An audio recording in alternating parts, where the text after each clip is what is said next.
Chapter 11. Not a day passes without the graveyard welcoming new guests. Why, it's as though there's nothing more left to do but crouch behind the shutters watching these endless progressions of death. It's the mourners who deserve one's sympathy, of course.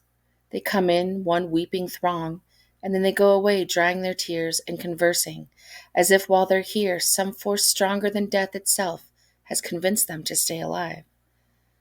That was how your own parents were buried. Your father, Mahran, the kindly concierge of the students' hostel, who died middle-aged after a hard but honest and satisfying life. You helped him in his work from your childhood on. For all the extreme simplicity, even poverty of their lives, the family enjoyed sitting together when the day's work was done, in their ground floor room at the entrance to the building where Mahran and his wife would chat together while their child played. His piety made him happy, and the students respected him. The only entertainment he knew was making pilgrimage to the home of Sheikh Ali Junaidi, and it was as though through your father, that you came to know the house. Come along, he'd say, and I'll show you how to have more fun than playing in the fields. You'll see how sweet life can be, what it's like in an atmosphere of godliness. It'll give you a sense of peace and contentment, the finest thing you can achieve in life. The sheikh greeted you with that sweet and kindly look of his, and how enchanted you were by his fine white beard. So this is your son you were telling me about, he said to your father. There's a lot of intelligence in his eyes. His heart is as spotless as yours. You'll find he'll turn out, with God's will, a truly good man. Yes, you really adored Sheikh Ali al-Junaidi, attracted by the purity in his face and the love in his eyes.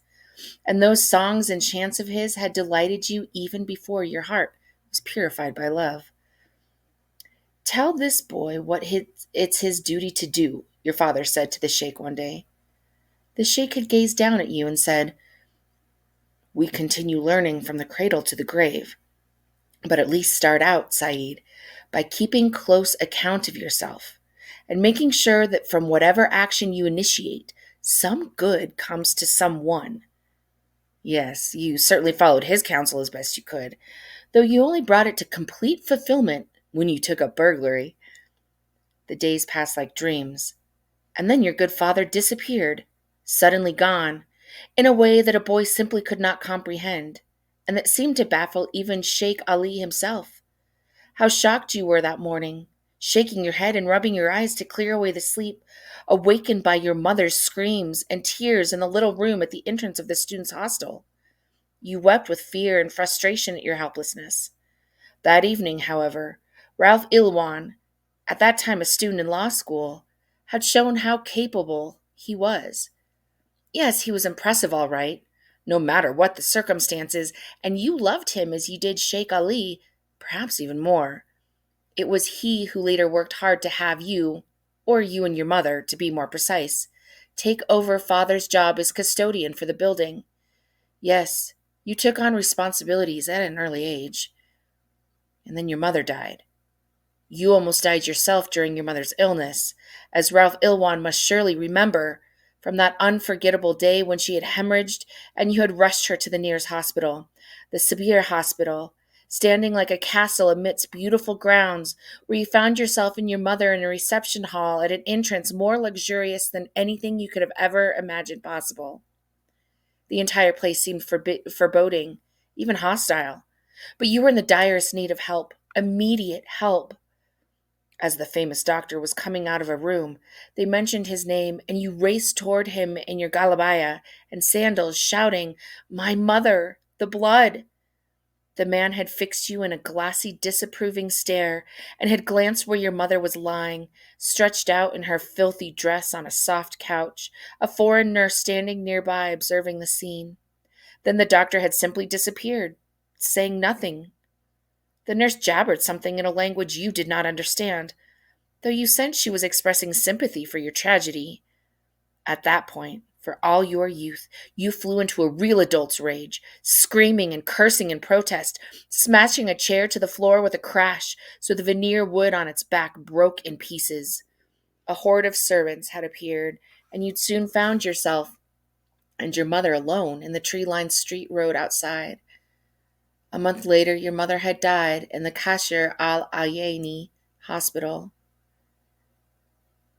All the time she lay close to death, she never released your hand, refusing to take her eyes off you. It was during that long month of illness, however, that you stole for the first time. From the country boy resident in the hostel, who'd accused you without any investigation and was beating you vigorously when Ralph Ilwan turned up and freed you, settling the matter without any further complications. You were a true human being then, Ralph, and you were my teacher, too. Alone with you, Ralph had said quietly, "Don't you worry. The fact is, I consider this theft perfectly justified. Only you'll find police watching for you, and the judge won't be as lenient with you." He'd added ominously with bitter sarcasm, "However convincing your motives, because he too will be protecting himself. Isn't it justice," he'd shouted, "that what is taken by theft should be retrieved by theft? Here I am studying, away from home and family, suffering daily from hunger and deprivation. Where have all your principles gone now, Ralph? Dead, no doubt, like my father and my mother, and like my wife's fidelity." You had no alternative but to leave the students' hostel and seek a living somewhere else. So you waited under the lone palm tree at the end of the green plot until Nebawiah came out. And you sprang toward her, saying, "Don't be afraid. I must speak to you. I'm leaving to get a better job. I love you. Don't ever forget me. I love you and always will. And I'll prove I can make you happy and give you a respectable home." Yes, those had been times when sorrows could be forgotten, wounds could be healed, and hope could bring forth fruit from adversity. All you graves out there, immersed in the gloom, don't jeer at my memories. He sat up on the sofa, still in the dark, addressing Ralph Ilwan, just as though he could see him standing in front of him. "You should have agreed to get me a job writing for your newspaper, you scoundrel. I'd have published our mutual I would have published our mutual reminiscences there. I'd have shut off your false light, good and proper." Then he wondered aloud, "How am I going to stand it here in the dark until Nur comes back near dawn?" Suddenly, he was attacked by an irresistible urge to leave the house and take a walk in the dark. In an instant, his resistance crumbled, collapsing like a building ready to give way. Soon he was moving stealthily out of the house. He set off toward Sharia Masani, and from there he turned toward open wasteland. Leaving his hideout made him all the more conscious of being hunted. He now knew how mice and foxes feel, slipping away on the run. Alone in the dark, he could see those city lights glimmering in the distance, lying in wait for him. He quaffed his sense of being alone until it intoxicated him, then walked on, winding up at last at his old seat next to Tarzan in the coffee house. The only other person inside, apart from the waiter, was an arms smuggler, although outside, a little lower down, at the foot of the hill, the sounds of people talking could be heard. The waiter brought him some tea at once, and then Tarzan leaned over. "Don't spend more than one night in the same place," he whispered. The smuggler added his advice. "Move way up the Nile." "But I don't know anyone up there," Said objected. "You know," the smuggler went on, "I've heard many people express their admiration for you." "And the police?" Tarzan said heatedly. "Do they admire him too?" The smuggler laughed so hard his whole body shook, as if it were mounted on a camel at the gallop. "Oh, nothing impresses the police," he said at last when he'd recovered his breath. "Absolutely nothing," agreed Said. "But what's the harm in there in stealing from the rich anyway?" the waiter asked with feeling. Said beamed as if he were receiving a compliment at some public reception in his honor. "Yes," he said, "but the newspapers have tongues longer than a hangman's rope. And what good does being liked by the people do if the police loathe you?" Suddenly Tarzan got up, moved to the window, stared outside, looking to left and right, and then came back. "I thought I saw a face staring at us," he reported, clearly worried. Said's eyes glinted as they darted back and forth between the window and the door, and the waiter went outside to investigate. "You're always seeing things that aren't there," the smuggler said. Enraged, Tarzan yelled at him. "Shut up, will you? You seem to think a hangman rope is some sort of a joke." Said left the coffee house. Clutching the revolver in his pocket, walking off into the open darkness, he looked cautiously around him, listening as he went. His consciousness of fear, of being alone and hunted, was even stronger now, and he knew he must not underestimate his enemies, fearful themselves, but too eager to catch him, so that they would not rest until they saw him a corpse, laid out and still. As he neared the house in Sharia Najam al-Din, he saw a light in Noor's window. It gave him a sense of security for the first time since he'd left the coffee house. He found her lying down and wanted to caress her, but it was obvious from her face she was terribly tired. Her eyes were red. Clearly something was wrong. He sat down at her feet. "Please tell me what's wrong, Noor," he said. "I'm worn out," she said weakly. "I vomited so much, I'm exhausted." "Was it drink?" "I've been drinking all my life," she said, her eyes brimming with tears. This was the first time Saeed had seen her cry, and he was deeply moved. "What's the reason, then?" he said.